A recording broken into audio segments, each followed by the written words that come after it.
Aujourd'hui, avec le sermon intitulé « Les parents et les enfants », prenons le temps d'étudier par la Bible le type d'enseignement que Dieu a laissé aux parents et aux enfants, ainsi qu'à toute l'humanité.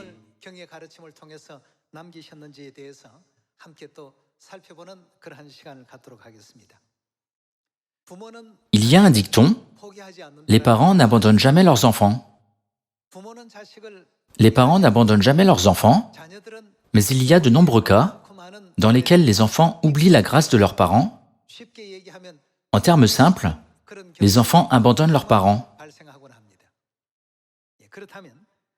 Voyons à travers les 66 livres de la Bible, quel genre d'enseignement et de leçons Dieu nous a donné concernant la relation entre la position des parents et la position de leurs enfants.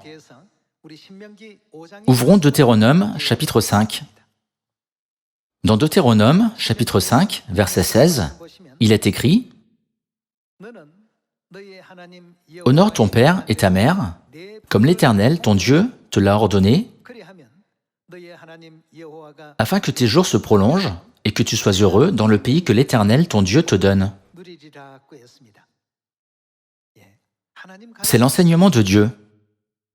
Ce n'est pas un philosophe ou un érudit qui nous enseigne cette question.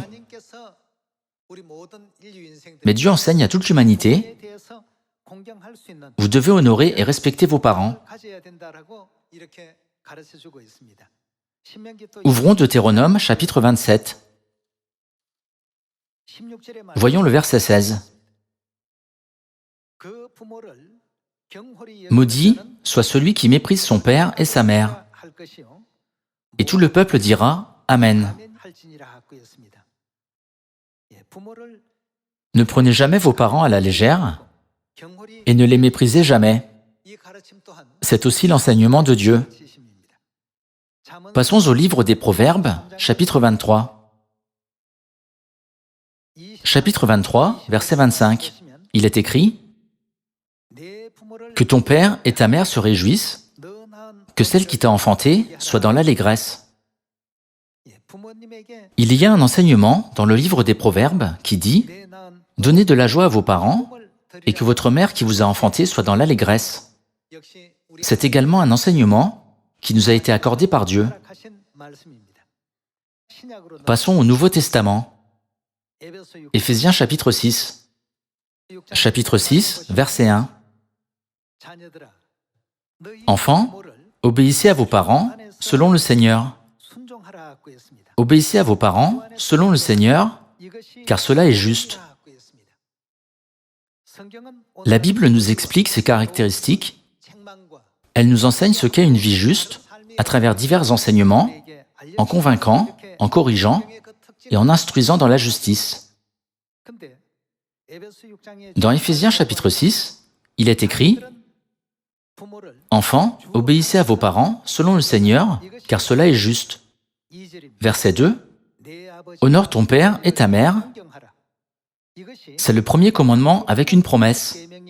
« Afin que tu sois heureux et que tu vives longtemps sur la terre. » Aujourd'hui, avec le sermon intitulé « Les parents et les enfants », la Bible nous enseigne comment établir une relation entre parents et enfants pendant que nous vivons sur cette terre.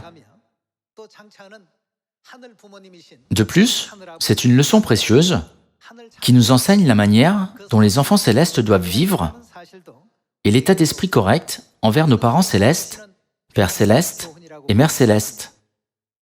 Honore ton père et ta mère. De plus, il est écrit « Enfants, obéissez à vos parents selon le Seigneur, car cela est juste. » Parfois, nous sommes pris dans le siècle présent et pensons à ce qui est juste et au genre de vie que nous devrions mener. Au lieu d'être pris dans les temps actuels en pensant « Puisque personne ne le fait, ne serait-il pas juste que je ne le fasse pas aussi ?» En tant qu'enfants célestes, nous devons toujours apprendre des enseignements que Dieu nous a donnés et vivre selon ces enseignements. Si l'enseignement de Dieu est « Honore tes parents », nous devons honorer nos parents, n'est-ce pas? Ouvrons 1 Timothée, chapitre 5. chapitre 5, verset 4. Si une veuve a des enfants ou des petits-enfants, qu'ils apprennent avant tout à exercer la piété envers leur propre famille et à rendre à leurs parents ce qu'ils ont reçu d'eux, car cela est agréable à Dieu.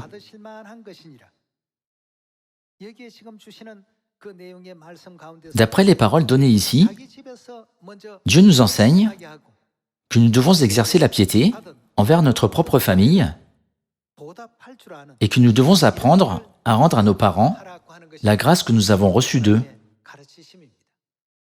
Simplement, parce que notre vie est heureuse, nous ne devons pas négliger nos parents pour quoi que ce soit.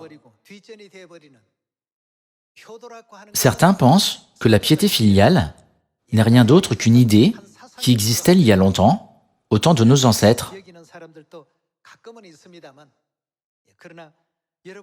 Cependant, vous et moi devons apprendre les enseignements de Dieu dans la Bible. Même si c'est une petite chose, les enseignements de Dieu ne devraient-ils pas être une partie naturelle de notre vie et des vertus que nous mettons régulièrement en pratique? C'est pourquoi il est écrit dans 1 Timothée, chapitre 5, « Ils apprennent avant tout à exercer la piété envers leur propre famille et à rendre à leurs parents ce qu'ils ont reçu d'eux. » Dieu nous éveille au fait que tous ses enfants doivent être dans cette position.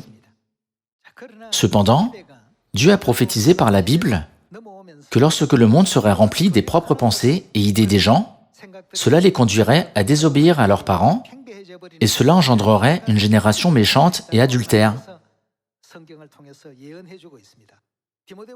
Voyons 2 Timothée, chapitre 3.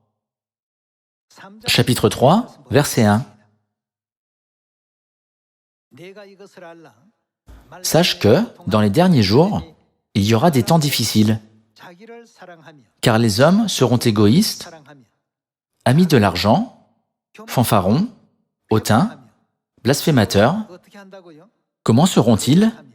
Ils seront rebelles à leurs parents, ingrats, irréligieux, insensibles. En termes simples, ils n'ont pas d'amour. Ils sont déloyaux, calomniateurs, intempérants, cruels, ennemis des gens de bien, traîtres, emportés, enflés d'orgueil, aimant le plaisir plus que Dieu, ayant l'apparence de la piété, mais reniant ce qui en fait la force. Éloigne-toi de ces hommes-là. Dans les derniers jours, il y aura des temps difficiles. En d'autres termes, ce sera un temps de grande souffrance où beaucoup de mauvaises choses se produiront. L'une d'elles est que les gens seront égoïstes. Être égoïste signifie être amoureux de soi-même, n'est-ce pas? Il y aura des moments où les gens seront égoïstes, amis de l'argent, fanfarons, hautains, blasphémateurs, rebelles à leurs parents, ingrats. Ils n'auront pas un cœur reconnaissant. De plus, les hommes seront irréligieux, insensibles, déloyaux. Lorsque quelque chose les contrarie, ils gardent de la rancune dans leur cœur pendant longtemps.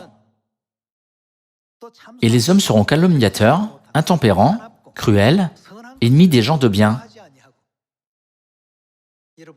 Frères et sœurs, n'est-ce pas la bonne façon de décrire les gens de cette génération?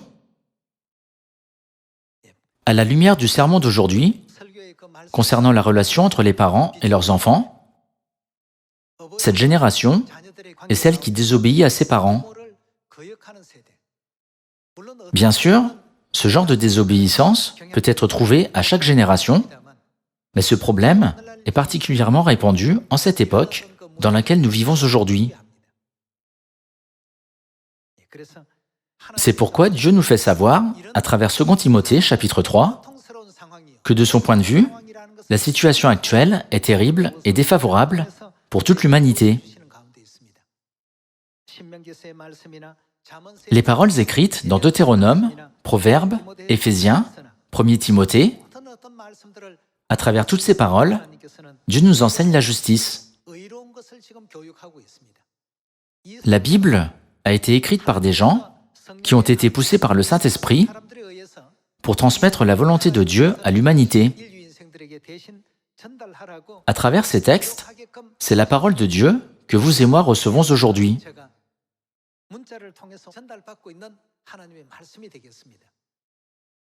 La volonté de Dieu est la suivante. Honorez vos parents et obéissez à leur volonté correctement selon le Seigneur. Ces enseignements concernant la façon dont nous devons traiter nos parents, tels que donner de la joie à vos parents, sont les saints enseignements de Dieu qu'il nous donne toujours dans les 66 livres de la Bible, dans l'Ancien Testament et dans le Nouveau Testament, et aussi tout au long du temps du Père, du Fils et du Saint-Esprit. Il est écrit, les systèmes de cette terre sont, que sont-ils? Ils sont les images et les ombres des choses célestes. Quel genre de monde Dieu veut-il que soit cette terre? Lorsque nous regardons les parents et les enfants ici sur la terre, quelle devrait être la relation entre les parents célestes et les enfants célestes? Je crois que nous devrions profiter de cette occasion pour réfléchir à tout cela une fois de plus.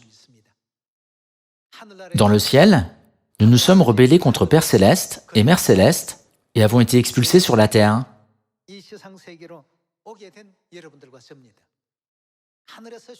À cause du péché que nous avons commis dans le ciel, nous avons dû finalement descendre sur la terre.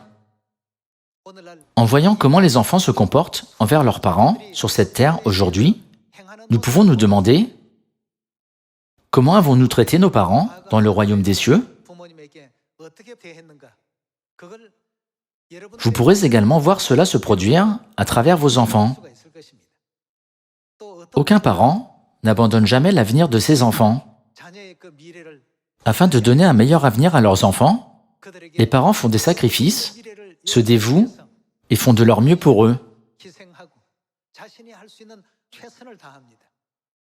Cependant, les enfants se plaignent parfois de la gentillesse et de l'intérêt de leurs parents pour eux, en disant « J'aimerais qu'ils ne fassent pas cela ». Cependant, dans tout ce que les parents font, il y a beaucoup d'amour caché à l'intérieur. Les enfants peuvent considérer les paroles des parents comme harcelantes. Ne sautez pas de repas, restez en bonne santé, ne vous promenez pas tard la nuit. Ce n'est pas que les parents nous traitent comme des bébés. L'amour de vos parents est dans ces paroles. Cependant, les enfants ne comprennent pas la façon dont les parents expriment leur amour. Une fois devenus parents, que disent-ils à leurs enfants? Ils disent les mêmes paroles que leurs parents leur ont dites. Ce n'est qu'alors qu'ils réalisent « Mes parents m'aimaient tellement qu'ils m'ont dit ces paroles ». Dans le royaume des cieux, nous étions des pécheurs qui ne pouvaient pas donner de la joie à nos parents célestes. Nous leur avons causé beaucoup de douleur, nous leur avons apporté tant de chagrin, de douleur et de souffrance. Maintenant, ne vivons pas seulement avec une formalité de foi, mais vivons comme des enfants célestes sincères, de Père Céleste et de Mère Céleste. À travers l'enseignement d'aujourd'hui, gravons de nouveau notre relation avec Père et Mère dans notre cœur et demandons-nous qu'est-ce qui est agréable à Père et Mère? Que veulent-ils? Pourquoi nous ont-ils dit de faire cela? Lorsque nous regardons à l'intérieur, nous pouvons voir leur amour et leurs soucis pour notre avenir. Prêchez diligemment, soyez fidèles jusqu'à la mort. Ces paroles ne sont pas données pour nous affliger ou pour nous priver de notre temps, mais c'est parce que nos parents savent que leurs enfants auront un avenir brillant s'ils le suivent. Frères et sœurs, réalisons comment la Bible nous enseigne la relation entre les parents et les enfants et quelle position nous devons prendre, et mettons en pratique les enseignements de la Bible en nous demandant quel est le plus grand cadeau que je puisse faire à mes parents Donnons-leur le meilleur des cadeaux. Aller ensemble dans le royaume éternel des cieux n'est-il pas le plus grand cadeau que nous puissions leur faire? Bien sûr, vous pouvez traiter vos parents avec de la nourriture ou une fleur en guise d'expression de votre cœur. Tous sont bons, mais par-dessus tout, j'espère que vous pourrez prêcher l'Évangile à vos parents afin d'ouvrir le chemin, même aux parents incrédules, pour qu'ils aient la foi et glorifient Dieu. Merci beaucoup.